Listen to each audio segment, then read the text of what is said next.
Hello, नमस्कार दोस्तों। आज हम बात करेंगे एमटीएनएल स्टॉक्स के बारे में।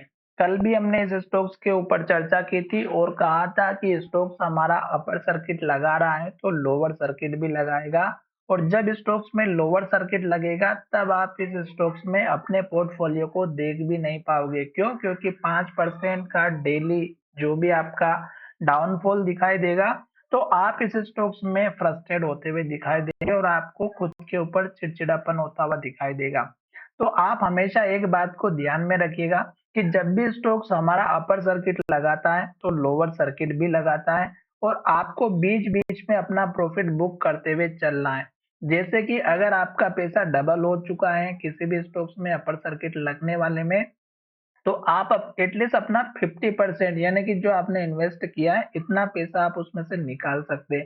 या दूसरा तरीका ये है कि आपको कम से कम 25-25% के हिसाब से आप अपना स्टॉक्स को सेल आउट करते रहिएगा, क्योंकि जब स्टॉक्स में प्रमोटर की एंट्री होती है तो स्टॉक को बहुत ही ऊपर लेकर के जाया जा सकता है, और फिर जब स्टॉक्स अपने प्रमोटर स्टॉक सेल आउट कर देते हैं तो फिर रिटेल इन्वेस्टर उसमें फंस जाते हैं और फिर स्टॉक्स में लोअर सर्किट लगता है, और फिर सभी लोग यहाँ पे पैनिक होकर के स्टॉक्स में सेल आउट के लिए ऑर्डर लगा देते हैं, तो जिसकी वजह से स्टॉक्स में सेलिंग प्रेशर क्रिएट होता है। अब अगर आप यहाँ पर देखेंगे तो लोअर सर्किट हमारा यहाँ पे कल भी लगा था, आज भी लगा हुआ है। अब आपको निकलने का मैं एक तरीका बता देता हूँ।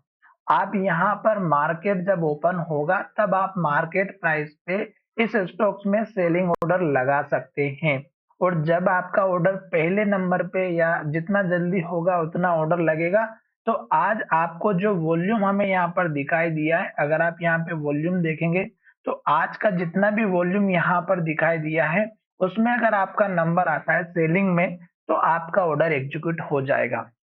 स्टॉक का मैंने एक बहुत अच्छा लेवल भी बताया था स्टॉक का सपोर्ट का।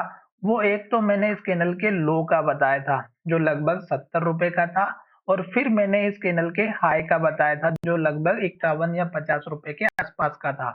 तो एटलीस्ट अब आपको यहाँ पे इंतजार करना होगा सपोर्ट लेवल का। साथ ही अगर आप यहाँ पर देखेंगे तो जब भी स्टॉक्स हमारा ग्रीन कैंडल बनाता है और हाई बनाता है, और हाई बनाते बनाते स्टॉक जब ऊपर की तरफ जाता है, और जैसे स्टॉक रेड कैंडल बनाता है या पिछली कैंडल के लो के नीचे क्लोज होता है, तो आप अपना प्रॉफिट बुक कर सकते हैं। फिलहाल आपको यहाँ पर ऐसी कोई सिचुएशन तो नहीं दिखाई दे रही है, पर जैसे रेड कैंडल बनती है आपको सतर्क हो जाना है।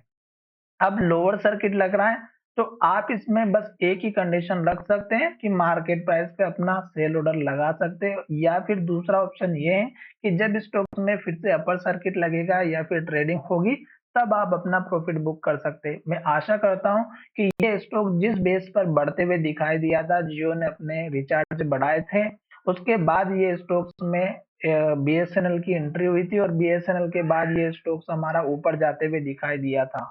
तो यहाँ पे बहुत सारे जो कंडीशंस थी जिसमें 15,000 करोड़ का इन्वेस्टमेंट भी था टाटा ग्रुप की तरफ से, तो ये सभी चीजें अगर आप देखेंगे तो ये स्टॉक्स को ऊपर लेकर के गई थी, पर प्रमोटर की यहाँ पर आपको एंट्री के बारे में नहीं पता चल रहा है, और वो स्टॉक को कहीं पर भी लेकर के जा सकते हैं। आशा करता हूँ कि मेरा ये वीडियो आपको अच्छा लगा होगा, और अगर वीडियो अच्छा लगा है तो चैनल को सब्सक्राइब करना ना भूलें।